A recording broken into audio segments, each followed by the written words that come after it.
बनते हैं? दो या दो से ज्यादा प्रोडक्ट बनते हैं, सही बात है, ऐसा ही होता है। और ये करने के तीन तरीके हैं, या तो हम क्या सप्लाई करेंगे उसको, हीट, और जब हीट देकर गर्म करके करेंगे तो बोलते हैं थर्मल डिकम्पोजिशन। एक तरीका है इसको तोड़ने का, उसमें पास करो इलेक्ट्रिसिटी, क्या पास करो, मतलब करंट पास करो, समझ गए। अगर करंट पास करके अगर हमने एक रिएक्टेंट को दो या तीन में तोड़ा है तो उसे ही बोलते हैं इलेक्ट्रोलाइटिक डिकम्पोजिशन, ठीक है।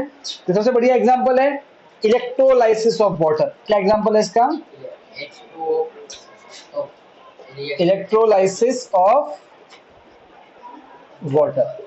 अच्छा बेटा, इसकी डेफिनेशन क्या होगी, a reaction in which compound decompose, टूटता है, into simpler component because of the passing of electricity. या फिर लिखना, if a single reactant is broken into two or more product with the help of electricity, then it is known as electrolytic decomposition. Simple definition अपने मन से बना लेना। Example क्या लिखोगे, इलेक्ट्रोलाइसिस ऑफ वाटर। क्या होता है इसमें, सिंपल है, ओके, ये अपन घर पे कर सकते हैं। मैं आपको ना ये चैप्टर के एंड में एक बार सारे वीडियो साथ में दिखा दूंगा इस चैप्टर के, ठीक है। सिंपल प्रोसीजर है, आपको करना कुछ नहीं, डब्बा लेना है एक, ठीक है, उसमें डालना है वो सारा पानी, ओके, वाटर ऐड कर दो इसमें, और थोड़ा बहुत नमक भी डाल दो, NaCl नमक, ताकि क्या हो, अच्छे से करंट पास हो सके, हल्का फुल्का, ज्यादा नहीं। फिर क्या करो बेटा, दो ले लो इलेक्ट्रोड। क्या ले लो, इलेक्ट्रोड मतलब कोई डंडे, लोहे के डंडे हो सकते हैं, वो पेंसिल हो सकते हैं, कोई भी ऐसी चीज जो थोड़ी सी हार्ड हो और उसमें करंट पास होता हो, ठीक है। एक तो अपना हो जाएगा, फिर उन दोनों को कर दो कनेक्ट। आप किससे कनेक्ट कर दो, एक बैटरी से। किससे करना है कनेक्ट, बैटरी से करना है, ठीक है। अब देखो बैटरी के अंदर में एक होता है प्लस, एक होता है माइनस। तो देखो जो डंडा प्लस से जुड़ा होगा उसे तो बोलते हैं अपन कैथोड। क्या बोलते हैं, तो ये वाला जुड़ा है प्लस से, तो ये हो जाएगा कैथोड। क्या हो जाएगा ये, कोई दिक्कत नहीं है। और जो जुड़ा होगा बैटरी के माइनस से वो बन जाएगा एनोड, उस डंडे को बोलेंगे एनोड, कोई दिक्कत नहीं है, वो माइनस चार्ज होगा, सही बात है। अब देखो बेटा पानी के अंदर क्या है, H2O। आप सब जानते हैं इसमें दो चीजें हैं, एक तो H है और एक क्या है, O है। याद करो 9th में H प्लस होता है तो नहीं, और O क्या होता है, माइनस। तो जब करंट पास होगा तो एनोड पे तो आ जाएगा माइनस चार्ज, अरे हाँ के ना, और कैथोड पे आ जाएगा प्लस चार्ज। पानी के अंदर क्या है, H प्लस और O माइनस, सही बात है। तो क्या होगा, प्लस तो जाएगा माइनस के पास में, हम जानते हैं ना, अरे हाँ के ना, प्लस माइनस अट्रैक्ट होते हैं, हाँ के ना। तो H प्लस हो जाएगा इस एनोड के पास और O माइनस जाएगा कैथोड के पास। तो एनोड पे आपको मिलेगा हाइड्रोजन गैस। क्या मिलेगा, दो H आएंगे, कितने H आएंगे, दो H आएंगे, यहाँ पे दो प्लस में आएंगे और मिलके क्या बना लेंगे, H2, क्या बनाएंगे, हाइड्रोजन गैस। तो आपको एनोड पे मिलेगा हाइड्रोजन गैस और कैथोड पे O माइनस आएगा, ठीक है, और वहां क्या मिलेगा आपको, ऑक्सीजन गैस। अब एक क्वेश्चन आता है, in the electrolysis of water at oxygen is released at dash, option A cathode, anode, तो समझ गए। अब याद कैसे रखोगे, अच्छा इसमें एक दिक्कत और होती है सर, कैथोड और एनोड याद कैसे रखें, कि कैथोड मतलब प्लस, तो सिंपल है, देखो कैथोड में आता है टी, टी मतलब प्लस, तो मतलब वो प्लस वाला डंडा है, तो फिर एनोड क्या बन गया, ऑटोमेटिक माइनस। अच्छा अब कैसे याद रखोगे, सिर्फ ऑक्सीजन ही जाता है कैथोड के पास में बेटा। अब उसको याद रखना कि O के ऊपर क्या होता है, माइनस चार्ज, तो फिक्स होता है, तो माइनस हमेशा क्या जाएगा, प्लस वाले के पास में। और प्लस कौन होता है, टी, टी कौन है, कैथोड, अरे हाँ क्या ना, समझ गए। तो एक शॉर्ट ट्रिक बना दो, समझे कि नहीं समझे। प्लस मतलब टी, टी मतलब कैथोड, कैथोड होता है प्लस, O के ऊपर है माइनस, तो प्लस माइनस पास में आएंगे तो कैथोड में मिलता है ऑक्सीजन, तो बचा हुआ कौन है, हाइड्रोजन, वो क्या मिलेगा, एनोड में मिलेगा। क्लियर है, बस इस, और यहाँ पे लिटरली गैस। अच्छा अब ये रिएक्शन कुछ ऐसे होती है, H2O देता है H2 plus O2 and the reaction goes like this. तो अब देखो ऑक्सीजन के आगे कोई नंबर नहीं, मतलब 1, और हाइड्रोजन के आगे 2, डबल हाइड्रोजन गैस बनती है। कितनी बनती है हाइड्रोजन गैस, डबल बनती है। मैं आपको दिखाऊंगा वीडियो, तो उसमें क्या करते हैं, उसमें उन्होंने यहाँ पे एक पाइप जोड़ दिया एनोड के ऊपर और यहाँ पे लगा दिए गुब्बारे। क्या लगा दिए, गुब्बारे। हाइड्रोजन वाला गुब्बारा डबल फूलेगा एज कम्पेयर टू ऑक्सीजन वाला गुब्बारा, क्योंकि ऑक्सीजन देखो अगर एक ऑक्सीजन निकलता है तो हाइड्रोजन कितने निकलेंगे? 2। देखो यहाँ ये होता है बैलेंसिंग का फायदा, बैलेंसिंग को ये मालूम पड़ता है, ठीक है। डबल डिस्प्लेसमेंट नहीं है, वो अलग होता है, अलग है बेटा। अरे समझ गए, कोई दिक्कत नहीं है इसमें। ओके, आपको ये ध्यान रखना। और ये इसकी रिएक्शन, इलेक्ट्रोलाइसिस ऑफ वाटर की रिएक्शन ये है ना। क्या देख रहा है? तो फिर उधर क्या देख रहा है? अक्सर लाइव चल रहा है यार। अच्छा, अब हाइड्रोजन गैस का क्या पहचान है? कोई नहीं बताएगा, आप बताओ कैसे पहचान करके कोई गैस हाइड्रोजन गैस है? पॉप साउंड, तो it Burns with pop sound में लिखा हुआ है। ओके रानी तू बता बेटा, ऑक्सीजन गैस की क्या पहचान है? कल ही बताया मैंने, पता है कल टेस्ट किया था कि उसमें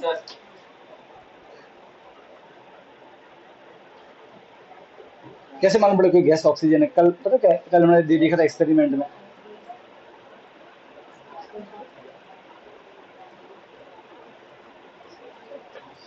सर जहाँ पे ऑक्सीजन ज्यादा होगा वहाँ पे रिएक्शन जल्दी होगा, वहां पे आग लगेगी। It support combustion, it support combustion मतलब आग को जलाता है, भड़काता है।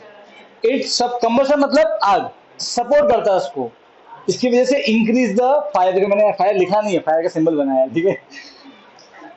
थोड़ा ऐसे ही लेट लगा दिया इसको, ठीक है। तो ये फायर का सिंबल लगाया, तो oxygen gas support combustion by increasing the fire, ठीक है। तो ये पहचान है।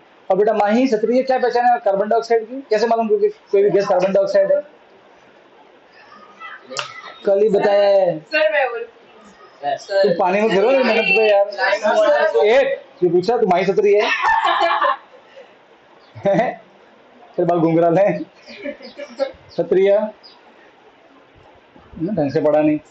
हाँ हाँ राज बोल, कैसे मालूम पड़ेगी कोई भी गैस कार्बन डाइऑक्साइड गैस है?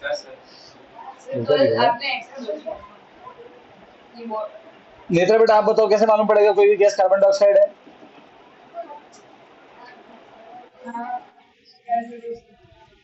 एक तो ये हो गया, और सेकंड दो पहचान है उसकी।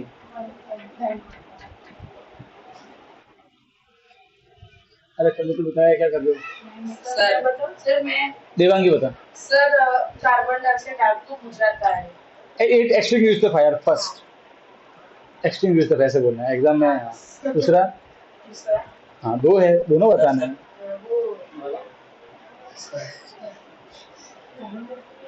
बिहुला बोल। सर वो लाइम वाटर को milky, yes it turns lime water milky. अरे यार ये तो अपने उसमें भी आया है, अपने वही पढ़ा था वो, पता है मैंने उसमें वो एक्टिविटी का क्वेश्चन दिया था रेस्पिरेशन वाला, वहां भी यही आता है। एक ही ऐसी गैस है जो लाइम वाटर को मिल्की बनाता है, वो है कार्बन डाइऑक्साइड। तो ये प्रूफ हो जाता है उससे, ठीक है। हाँ बेटा ध्यान रखो यार, ऐसे बोलना नहीं है। ओके तो हमने दो चीजें पढ़ ली, कौन कौन सी पढ़ ली? एक तो पढ़ लिया अपन ने क्या मतलब है इसका, और एक इसका एग्जांपल कौन है? वाटर का इलेक्ट्रोलाइसिस, कोई दिक्कत नहीं है, ठीक। अब पढ़ते हैं फोटो डिकम्पोजिशन या फिर फोटोलाइसिस डिकम्पोजिशन। इसमें क्या होगा पता है? इसमें अगेन हम डिकम्पोजिशन करेंगे। क्या करेंगे? डिकम्पोजिशन, और किसकी हेल्प से करेंगे? सनलाइट की हेल्प से। फोटोलाइसिस और फोटो डिकम्पोजिशन। कोई भी बोल सकते हैं। So if the decomposition is done with the help of sunlight, then it is known as photo decomposition या photolysis decomposition. इसका एग्जाम्पल बताओ। पहले के जमाने में ना फोटोग्राफी होती थी इससे। यहाँ जो मैं पढ़ा रिएक्शन वो काम आती थी। आपने वो देखा फोटोग्राफी वाली पर रील वाली आती थी पहले, वो आज भी किसी घर में कैमरा पड़ा है रील वाला जिसमें वो रील फिट पे फोटो लेते हैं। अभी है घर पे, उसमें वो रील भी है, वो लेके आना दिखाऊंगा उसमें। अब जो मैं लिखूंगा रिएक्शन दो, उनका यूज होता है, और वो कैसे काम करती है उसका मैं आपको वीडियो बताऊंगा कि वो कैसे फोटो कैसे आता होगा उससे, समझ रहे हो? देखो तो इसके दो एग्जांपल है। एक तो है सिल्वर क्लोराइड, ये होता है AgCl। क्या होता है? अब सुनो, सिल्वर क्लोराइड का कलर होता है व्हाइट। कैसा होता है? एक चीज, सिल्वर क्लोराइड को कभी भी खुले हवा में रखते नहीं, इसको हमेशा कवर करके रखते हैं किसी स्पेशल टाइप के लिक्विड में या चीज में। क्यों?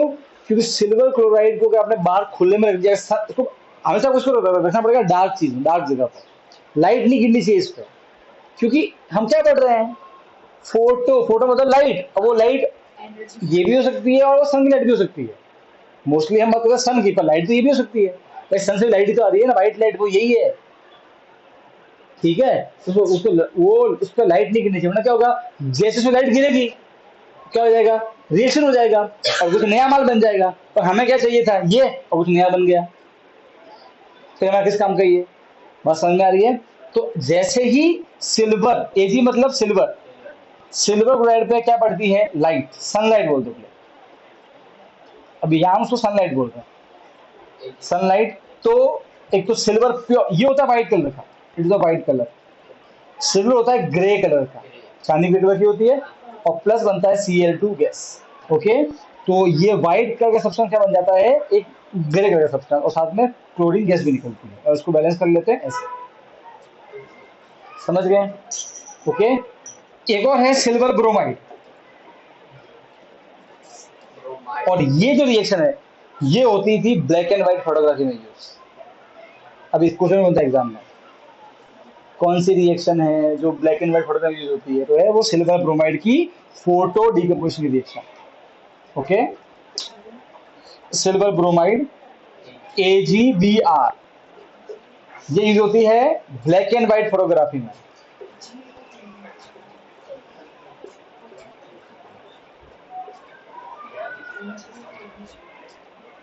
सिंपल रिएक्शन है इसकी, जैसे ये AgBr, यहाँ पे हटा दो ClOBr लगा दो, बस वो हो जाएगा।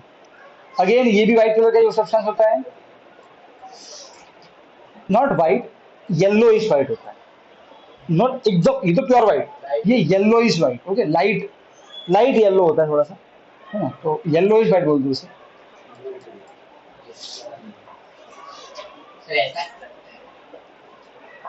हाँ, ऐसा बोल सकते, एकदम डार्क येलो नहीं। ओके, ये देखो बुक पे तो पता है आपके एक्टिविटी पे जो बनाया हुआ है, ये नहीं, ये तो थोड़ा डार्क हो गया। थोड़ा सा लाइट ले लो, लाइट एकदम लाइट। हाँ, इसकी जो टी शर्ट पे है ना, लाइट येलो एकदम, जो राउंड बने हो, राउंड राउंड बने हुए हैं इस टाइप। देखो, तो येलो इस लाइट येलो शर्ट होता है, क्या बनता है? Ag, जिसका कलर है ग्रे, और साथ में ब्रोमीन गैस, सिल्वर ग्रे। हाँ, सिल्वर ग्रे, सिल्वर ही है, मैंने सिल्वर ग्रे। हाँ हाँ, ठीक है बात। अरे सिल्वर इसका नाम है और ग्रे कलर है, देख। ये इसको सिल्वर बोलते हैं, ठीक है। इसे बोलते हैं ब्रोमीन गैस। क्या बोलते हैं? ये ब्रोमीन गैस है, और ये है क्लोरीन गैस। कौन सी गैस है ये? Chlorine, Cl2। कोई दिक्कत नहीं है ना? ओके, और ये होती है, आपको ध्यान रखना, ये reaction black and white photo का यूज होती है। क्लियर है? तो ये हमारे यहाँ पे ये वाला पार्ट खत्म हो गया। आपको मैंने कल ही बताया था, दुनिया की सारी डिकम्पोजिशन कौन सी होती है? एंडोथर्मिक। ठीक है, ओके। अब हम पढ़ेंगे डिस्प्लेसमेंट रिएक्शन। डिस्प्लेस करना, जैसा नाम वैसा उसका काम है।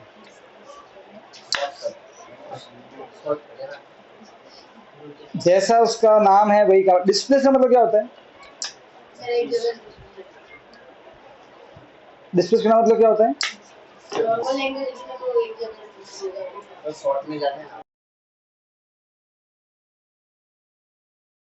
ठीक है, एक मीनिंग क्या होता है डिस्प्लेसमेंट का, एक और मीनिंग होता है।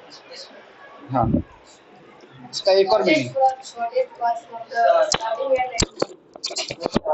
एक तो मीनिंग वो है, दूसरा डिस्प्लेस करना, जिसको खिसका देना, अब दुनिया से नहीं, अपनी जगह से। अगर मैं आऊँ और उसको खिसका के वहाँ बैठ जाऊँ, तो मैं इसको डिस्प्लेस करूँ, तो आप कुछ ऐसा ही पढ़ेंगे। ठीक है, तो मेरा बेटा याद है, सब क्लियर है?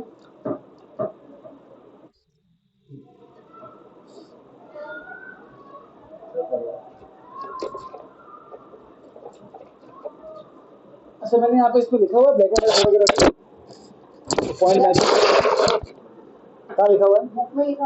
एक काम करो, आज जिसका नोट्स है वो बेटा लिख दो यहाँ पे इस सिल्वर ब्रोमाइड में, ब्लैक एंड व्हाइट फोटोग्राफी में यूज होती है ये। लिख दो बेटा, मेंशन कर दो। नोट्स में मैं लिखा नहीं हुआ ये पॉइंट, तब मेंशन कर दो इसमें, क्या भी लिखना है? सिल्वर ब्रोमाइड में।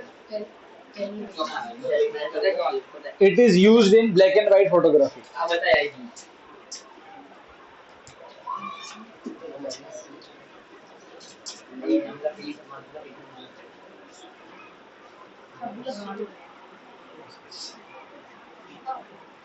डिस्प्लेसमेंट रिएक्शन,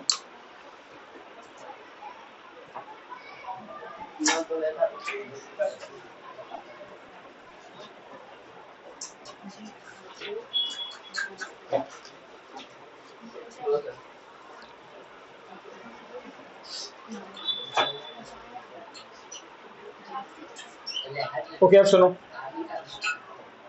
देखो ए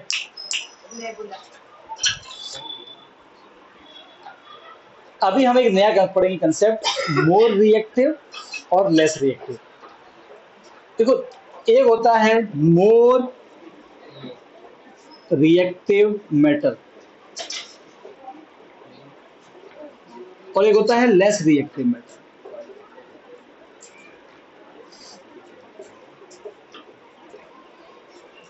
ओके मुझे एक बुक देना।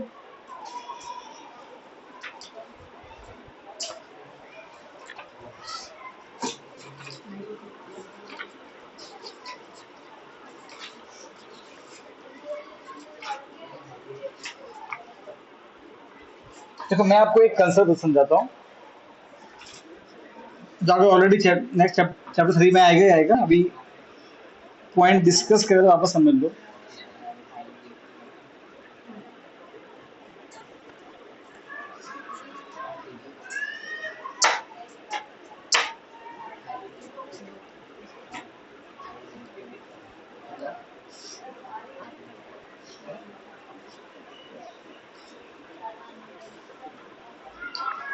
ये मैंने यहाँ जितनी भी चीजें लिखी है ये मोस्टली सारे मेटल्स हैं, सारे मेटल्स, हाइड्रोजन मेटल और नॉन मेटल दोनों में आता है, ठीक है।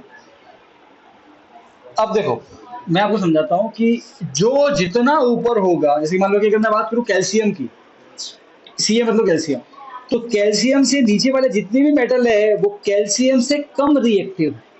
इसका मतलब क्या? इसका मतलब ये कि अगर कैल्शियम चाहे तो इसके नीचे वाले किसी भी मेटल को खिसका सकता है उसकी जगह से, लेकिन जो ताकतवर होगा वो कमजोर खिसका देगा। सेम वे जो ज्यादा रिएक्टिव होगा, ठीक है, तो वो अपन से नीचे आने वाले सभी मेटल्स को खिसका सकता है, तो ऊपर आया तो नहीं खिसका सकता। समझे? तुम्हें बोलूं कि देखो, तो कैल्शियम इन सबसे ज्यादा रिएक्टिव है, ओके, पर कैल्शियम सोडियम से कम रिएक्टिव है।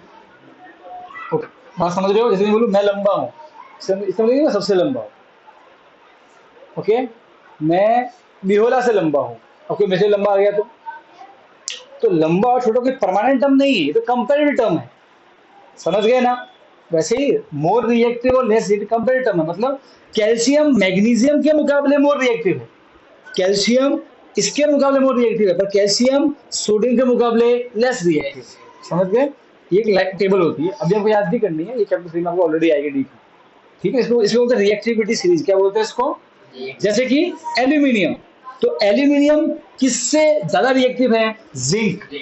Zn मतलब जिंक, Fe मतलब iron, lead, hydrogen, copper, mercury, Ag मतलब सिल्वर, Au मतलब गोल्ड, सोना। तो सोना सबसे कम रिएक्टिव है कि नहीं है? इसलिए गहने सोने के होते हैं, सोना किसी रिएक्शन करता ही नहीं है। पानी में डालो सोना तो भी खराब नहीं होगा, उसे रिएक्शन करेगा नहीं, सही है। हवा में रख दो तो भी पता, चांदी पे तो काला दाग पड़ जाता है, चांदी फिर भी रिएक्शन कर लेती है हवा से, सोना करता ही नहीं, इसलिए सोना बहुत महंगा होता है। तो सबसे लीस्ट रिएक्टिव, तो मिलता भी कम है प्लस सबसे लीस्ट रिएक्शन करता ही नहीं है, नॉर्मल चीजों से रिएक्शन करता ही नहीं है, इसलिए उसको अगर आज भी जब पता है, जब कोई खड्डा वड्डा खोदते हैं आर्कियोलॉजिस्ट, तो अंदर से बड़े बड़े महल निकलते हैं, मंदिर निकलते हैं खड्डे में से, ऐसा होता है ना। तो जब दो से एक सिक्का निकलता है सोने का, एक निकलता है चांदी का। चांदी का तो थोड़ा खराब हो जाता है, वो रिएक्शन कर लेता है। सोने वाला सिक्का वैसा का वैसा ही, इसमें कोई फेरबदल नहीं होता, उतना ही शाइन मारा जितना पहले शाइन मारता था। तो सबसे लीस्ट रिएक्टिव मेटल है सोना। अब ये मैंने टॉपिक क्यों लिया यहाँ पे, क्योंकि अब हम पढ़ेंगे डिस्प्लेसमेंट रिएक्शन। तो कौन सा बंदा किसको खिसका देगा, ये कौन डिसाइड करेगा, ये टेबल। समझ गए। अब इस टेबल की वजह से मैं समझाता हूं आपको कि अभी मैं क्या बताने वाला हूं। देखो, तो एक होता है CuSO4, इसे बोलते हैं कॉपर सल्फेट। Cu मतलब कॉपर, अरे यहाँ के ना, SO4 मतलब सल्फेट। इसका कलर है ना एकदम डार्क ब्लू होता है, ब्लूइश कलर होता है बहुत। इसको डाल दो पानी में, एक्वस पानी में मिक्स किया हुआ, समझ गए, एकदम ब्लू कलर का मस्त पानी हो जाएगा। फिर उसमें आप डालो Fe, क्या डालो, लोहे की कील डाल दी, या आयरन। अब आप नोटिस करो, यहाँ Fe ये रहा और Cu ये रहा, कौन ऊपर है, तो ज्यादा रिएक्टिव है।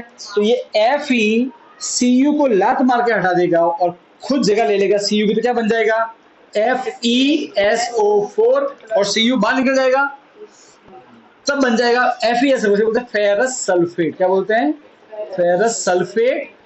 और इसका कलर होता है ग्रीन, कैसा होता है, और कॉपर बेटा प्योर तांबा कैसा होता है, ब्राउन। तांबा देखे ना, तांबा ब्राउन होता है, तो प्योर ब्राउन कलर का तांबा बाहर हो जाएगा। अब सुनो, Fe क्यों हटा पाया Cu को, क्योंकि वो ज्यादा रिएक्टिव है। यकीन करो कि अगर मैं Fe की जगह लिख देता Hg, तो रिएक्शन होती ही नहीं। Hg पत्थर की तरह जाके उस टेस्ट ट्यूब में नीचे बैठ जाता और कुछ नहीं होता, 100 साल तो कुछ नहीं होता।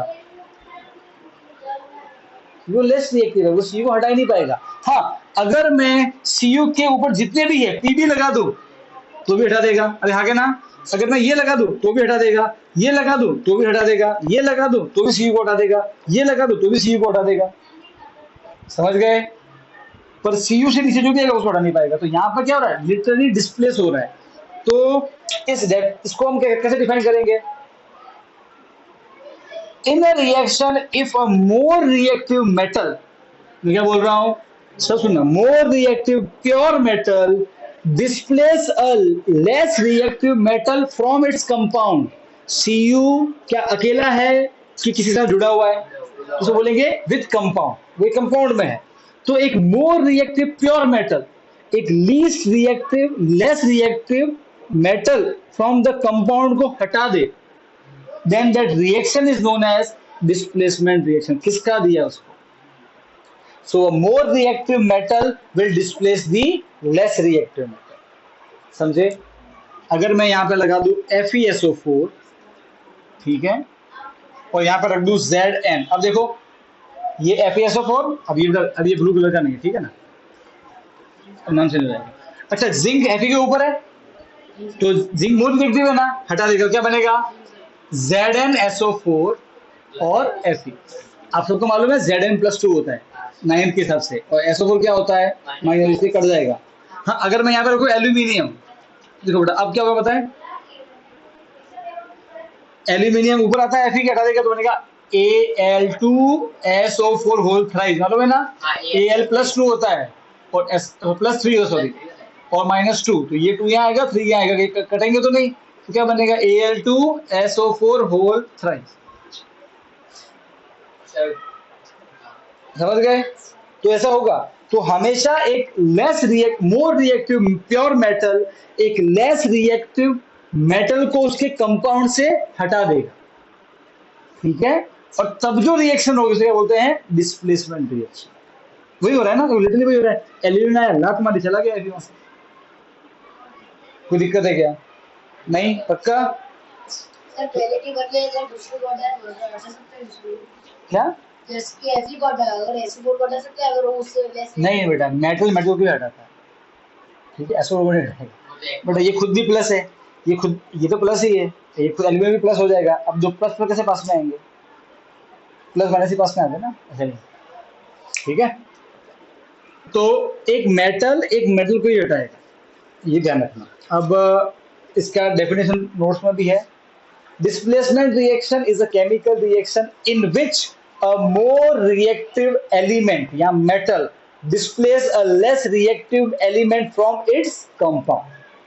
Example, iron displace copper from copper sulfate. सही बात है, ये पूरी मैं आपको बता दी है रिएक्शन।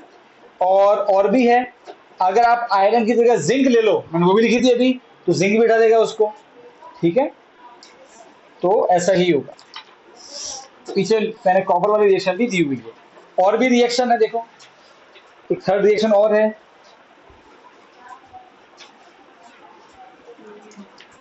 ये जितनी भी रिएक्शन मैं नोट्स पे लेकर सब याद करनी, इसके अलावा एक्स्ट्रा याद नहीं करनी। देखो पीबी क्या होता है, लेड, सॉलिड फॉर्म में है, लेड मेटल है, plus CuCl2 copper chloride, copper chloride. अब देखो बेटा, पीबी ऊपर आता है कॉपर के, तो मोर रिएक्टिव मेटल, इसको लात मार के हटा देगा, क्या बन जाएगा, PbCl2, okay, plus copper, pure copper अलग हो जाएगा, जो भी होता है ब्राउन कलर। कॉपर भाई तांबे के वायर देखे ना आपने, घर में वायर कॉपर ब्राउन कलर का ही होता है, सॉलिड फॉर्म में, सॉलिड ठोस ऐसा, ठीक है। ये 3 रिएक्शन है इसमें। तो इसको अपन कैसे दिखाते, देखो तो कैसे दिखाएंगे, A प्लस BC, तो A B को हटाएगा, क्या बन जाएगा, AC प्लस B, समझ गए ना, सही बात है, इसको हटा देगा और जगह ले लेगा। तो ये मोर रिएक्टिव और ये लेस रिएक्टिव।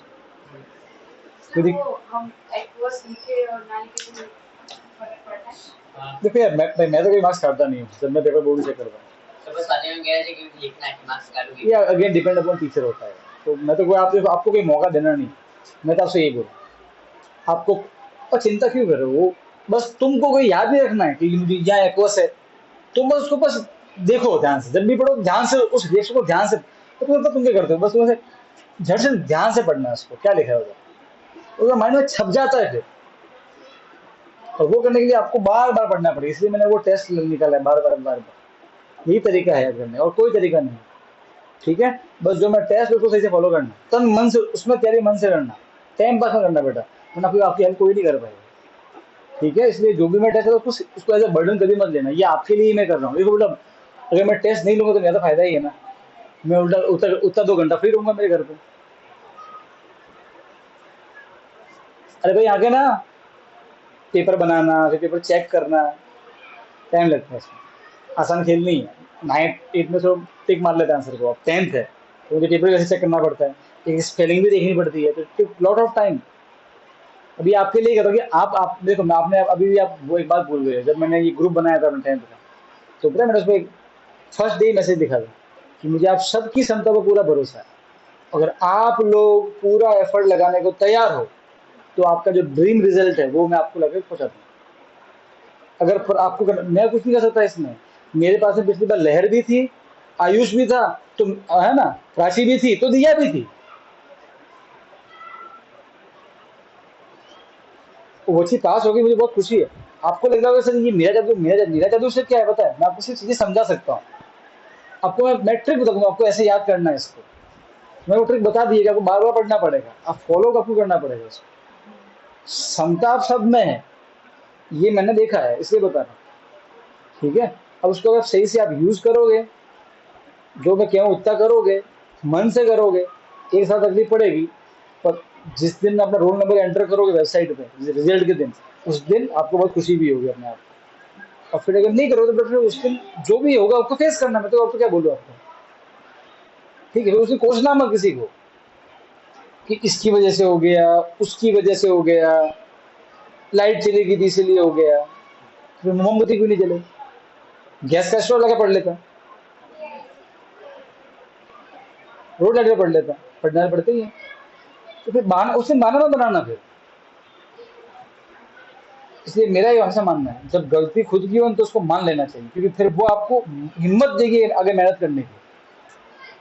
अपनी गलती स्वीकारने से हम उसको अगली बार करने से बच जाते हैं, और जब इंसान अपनी गलती नहीं स्वीकारता, उसको किसी और को थोपता है ना, वो हर बार वही गलती करता है।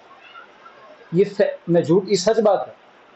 तो जब भी लगे ना गलती हुई है सर, मैं सुधारूंगा, एक्सेप्ट करना किसी के सामने भी, अगर माँ बाप हो कोई भी हो, उससे आपको हिम्मत मिलेगी अंदर से। उसको आप आपको सिर्फ नुकसान का क्या होगा, आपको डांट सुननी पड़ेगी। आप सिर्फ डांट से और डांट और थोड़ी सी मार से बचने के लिए क्या करते हो, मोस्टली आप में से मैक्सिमम पापा माँ को मारते भी नहीं होंगे। कुछ अलग ही लोग होते हैं टेररिस्ट टाइप, उनको मार पड़ती है घर पे, बाकी किसी को नहीं पड़ती है। सिर्फ पापा आपको 2 मिनट सुनने कि नहीं सुनने को वजह झूठ बोल देते हो और फिर आप फंस जाते हो। उसके लिए आप लाइफ टाइम आप नुकसान करते हो आप, स्पेशली पढ़ाई के मामले में। इसलिए जब भी मैं टेस्ट उसको सीरियसली करो। आप सोचो ना, आप ही का फायदा आपका रिवाइज हो रहा है, ठीक है। अभी भी मैं देखा कि बच्चे, अभी भी कुछ बच्चे हैं जो शायद सही से करके नहीं आ रहे, पूरा एफर्ट नहीं लगा रहे। फिर मैं उनका एट द एंड क्या करूँगा बताओ। जब एट द एंड रिजल्ट आएगा, वो बच्चा मेरे सामने आएगा तो क्या करूँगा उसका, बता भी बोला क्या करूँगा। उससे मुझे भी अच्छा लगेगा नहीं कि यार बच्चे में क्षमता थी, बच्चा कुछ कर नहीं पाया, ठीक है। तो हे भारत के राम जगो, मैं तुम्हें जगाने आया हूँ, ठीक है ना। परशुराम का परशु जागे, रघुनंदन का बाण जगे, सुना है गाना, नहीं सुना है नहीं? तो ना, परशुराम का परशु जागे, रघुनंदन का बाण जगे, कृष्ण का क्या जगना चाहिए, चक्र, अर्जुन का गांडी, चोटी वाला चाणक्य जगना चाहिए इंडिया में। ये बात मेरे लिए बोली गई, ठीक है। और सेल्यूकस को कसने वाला चंद्रगुप्त जगह, जिसने किसको भगाया था यहाँ से, एलेक्जेंडर को भगाया था मार मार के। तो भारत में तो ऐसे ऐसे लोग पैदा हुए। हटी हमीर, हटी अमीर की सुनी स्टोरी। हटी अमीर के काका थे, अब सुनाई थी स्टोरी यार। जैसा नाम वैसा काम, 2 डिस्प्लेसमेंट होंगे, ठीक है। तो मैं आपको सीधा इसका जो रिएक्शन का मैं वो है वो बता देता हूँ।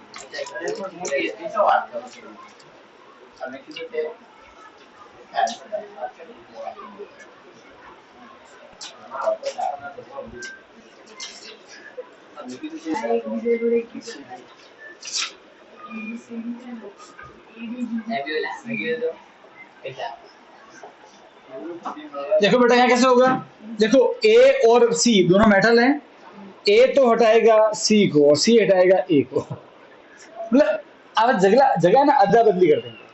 मान लो कि अभी छतरी और पास में बैठा रानी और देवांगी और माही चौधरी, ठीक है।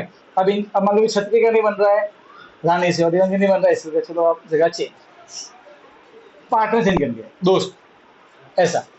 ए ने हटाया ए ने हटाया सी को, तो ए आ गया डी के साथ में, और सी ने हटाया ए को, तो सी आ गया बी के साथ। Done, okay. और देखो इसका बढ़िया एग्जाम्पल बताऊं, बेरियम क्लोराइड, और अब जो मैं लिखूंगा रिएक्शन, वो दोनों प्रेसिपिटेट रिएक्शन है, इसमें पीपीटी बनेगा। मतलब इसमें एक चीज ऐसी बनेगी जो पानी में सॉल्यूबल नहीं होगी। तो ये दोनों ही रिएक्शन पीपीटी रिएक्शन का एग्जांपल है, तो आपको वहां पे हेल्प हो सकती है। तो बेरियम क्लोराइड, सोडियम सल्फेट, जब दोनों को मैं रिएक्शन करवाऊंगा तो बनेगा barium sulphate plus sodium chloride, and I think this is already balanced. नहीं है बैलेंस, इसमें बैलेंस नहीं की हुई है ना, इसको बैलेंस कर देना, ठीक है।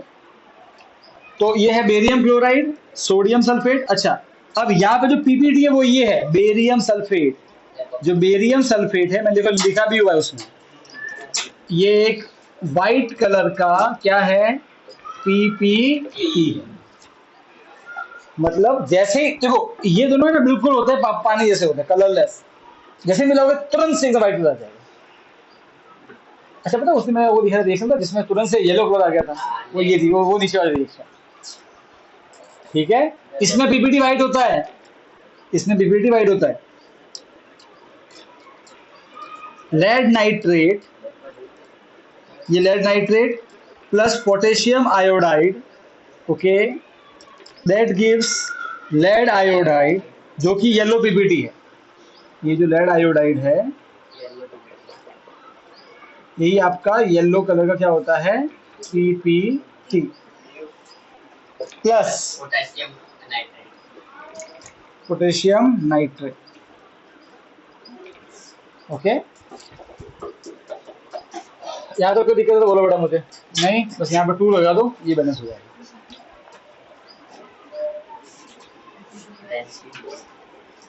कोई दिक्कत इसमें? ये येलो पेपर की, ये दोनों ही प्रेसिपिटेट रिएक्शन के एग्जांपल है। यहां तक कोई दिक्कत है बेटा मुझे बताओ फटाफट से। नहीं, अब नेक्स्ट लेक्चर, अब हार्डली एक लेक्चर और साइंस का चैप्टर खत्म हो जाएगा हमारा ये, ठीक है। इसके बाद पढ़ेंगे ऑक्सीडेशन एंड रिडक्शन रिएक्शन, ज़्यादा बचा नहीं है, छोटा है।